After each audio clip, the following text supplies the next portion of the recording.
सो यार WWE ने officially इस साल स्लैमी अवार्ड्स तो नहीं किया, लेकिन उसका फैन वर्जन जरूर हमारे सामने लाकर रख दिया। देखो कुछ दिन बाद हम वैसे भी इस चीज को अच्छी तरीके से कवर करने वाले हैं, जिसके लिए आपको इस चैनल पे बने रहना होगा मेरे साथ। लेकिन WWE ने एक पोल चलाया था, जहाँ इस साल उन्होंने सारे ही WWE के बेस्ट मैचेस को फीचर कर डाला और उन्होंने फैंस से पूछा कि भाई आप ही हमें बताओ कि इस साल का मैच ऑफ द ईयर कौन होना चाहिए। तो जैसी वोटिंग एंड हो जाती है, Cody Rhodes versus Roman Reigns WrestleMania 39 for the undisputed championship match, ये वाला मैच बन गया match of the year. Yes, ये डिजर्व भी करता था, लेकिन हो सकता है हमारी और तुम्हारी ओपिनियन इससे जरा सी अलग हो, और वो ओपिनियन जानने के लिए आपको जरा सा वेट करना पड़ेगा। उसकी वीडियो जल्दी आने वाली है, but nonetheless congratulation Roman Reigns and Cody for the match of the year award. फिलहाल तो आप देख रहे हैं रेसलमैनिक्स एंड सब्सक्राइब करना तो बनता है। तो अभी कल ही हम बात कर रहे थे कि कैसे एक 15 साल के बच्चे जेडन से मिलने गए थे हमारे द रॉक, और उन्होंने वहाँ कहा था कि how about let the SmackDown. तो लगता है उस चीज को अब जरा सी हवा और मिल गई है। कुछ एक्सपर्ट्स एंड कुछ फैंस का तो यहाँ तक मानना है कि द रॉक ने जाने अनजाने में अपने रिटर्न को न टीज कर दिया, रिवील कर दिया है। उन्हें ऐसा करना नहीं था, लेकिन गलती से हो गया। एंड यहाँ तक कि उनकी जगह भी रिवील हो गई है, और वो जगह होने वाली है ऑस्ट्रेलिया पर्थ एलिमिनेशन चेंबर। वैसे इसका रूमर तो बहुत पहले से ही आ रहा था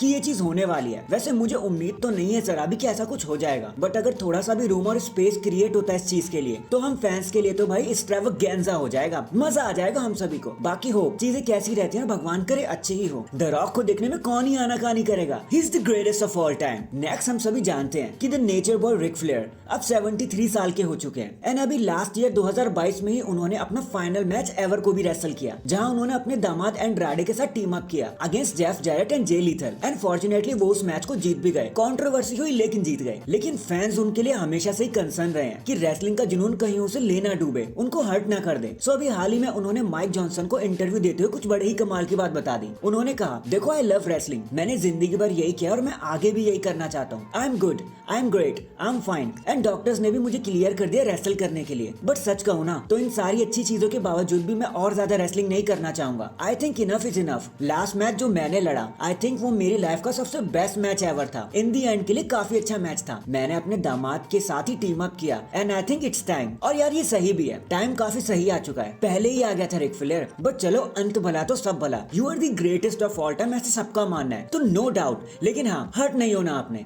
#respect 16 टाइम वर्ल्ड चैंपियन। इसके बाद आप लोग सोच ही रहे थे कि यार अगर रीव थ्योरी, जिन्होंने रेंडी ऑर्टन के थीम सॉन्ग को ओरिजिनली परफॉर्म किया है, अगर उन्होंने रेंडी ऑर्टन की थीम को इस साल रिमिक्स कर डाला, न्यू वर्जन निकाल डाला, तो WWE ने उसका डेब्यूट क्यों नहीं किया, उसको लेकर क्यों नहीं आई मेन चैप्टर पे? तो उसका सीधा सीधा आंसर है कि WWE कोई चेंज ही नहीं करना चाहती थी। देखो उनके मन में तो था कि जब ऑर्टन 18 महीने बाद अपनी वापसी करे, तो वो 12 साल से अपनी थीम को यूज किए जा रहे थे, जो है वॉइसेस। तो क्यों ना इस रिटर्न के लिए उन्हें एक न्यू थीम और न्यू स्टाइल दे दी जाए। लेकिन फिर उन्होंने सोचा कि यार जो वॉइसेस थीम है ना, वो रेंडी ऑर्टन को काफी ज्यादा सूट करती है, उनकी कैरेक्टर को सूट करती है, तो कुछ चेंज करना शायद सही नहीं होगा, और फिर फैंस का रिएक्शन भी मनचाहा नहीं आएगा जैसे WWE को चाहिए, और चीजें खराब ना हो जाए रेंडी ऑर्टन के रिटर्न के लिए। इसलिए WWE ने इस आइडिया को ड्रॉप कर दिया कि कुछ चेंज करना चाहिए। वैसे सच कहूँ पर्सनल वे में तो वेल डन WWE, आपने बिल्कुल सही किया। So that is it guys, अभी के लिए तो देखो इतना ही। लेकिन आप मुझे बताना, क्या आप रेंडी ऑर्टन के न्यू थीम सॉन्ग को देखना चाहते थे? कमेंट करके जरूर बताना। एंड चैनल पर नया है तो चैनल को जल्दी से लाइक एंड सब्सक्राइब कर दो। बाकी मैं मिलता हूँ आपसे किसी और अपडेट के साथ, तब तक के लिए अपना ख्याल रखें और खुश रहें।